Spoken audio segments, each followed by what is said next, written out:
Hello friends, बरायबाय Bodo Job Info official YouTube channel आसा खालामो नोंथांमोना बयबो मोजाङै दङ।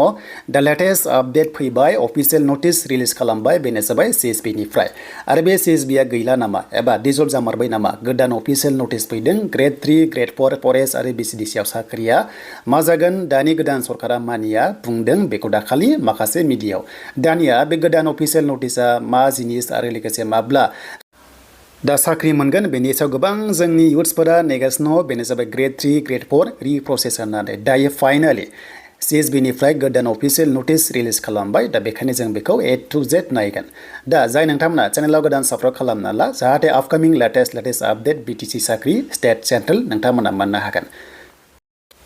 So दायो जों फैबाय CSB आव फैनाय लोगो cancellation of the notification होननाय मोनसे दङ 21 नभेम्बर दिनै पाब्लिश खालामबाय दा जों बावहाय क्लिक खालामनाय लोगो गासैबो नटिसआ फैगोन दा बेयाव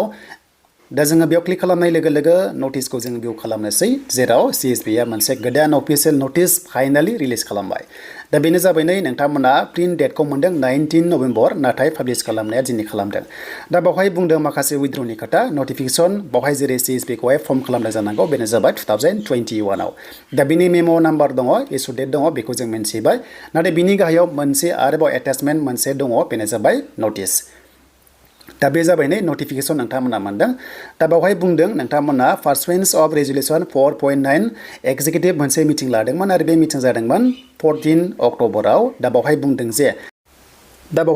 जिनोखि एसि मिटिं जादोंमोन बेनो जाबाय 14 अक्ट'बराव दा बेखायनो बेयाव बुंदों जे BTC is pleased to dissolve the interim central selection board with immediate effect होनना बुंदों माने जिनोखि इन्टारिम दङमोन इन्टारिम जिनोखि CSB दंमोन दा बेखौ डिजल्भ खालामबाय आरो थाबैनो बियो माने एफेक्ट जासिगोन बेखौ बुंदों डेट मिन्स मा बियो डिजल्भ जामारबाय दा गोदान अफिसियेल नटिस नोंथांमोना मोनबाय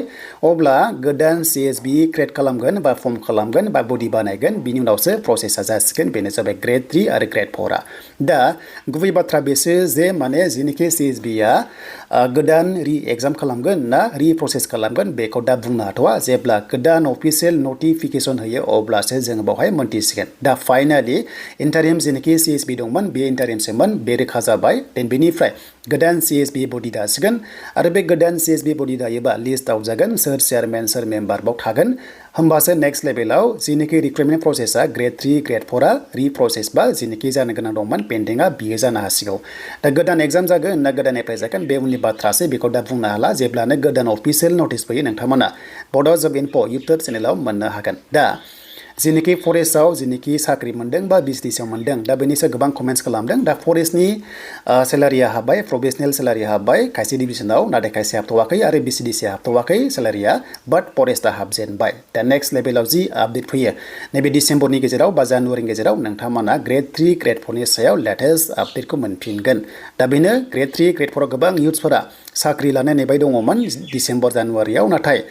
MLA इलेक्सननि सिगां होयोब्ला जोबोर मोजां जागौ मानोना प्लास पइन्ट जागोन सरकारा आरो बेखौ बयबो लुबैदों कमेन्ट्सनि गेजेरजों गोबां फोरमायदों दा नेक्स्ट लेभेलाव जेब्ला गोदान आपडेट फैयो नोंथांमोना चेनेलाव मोननो हासिगोन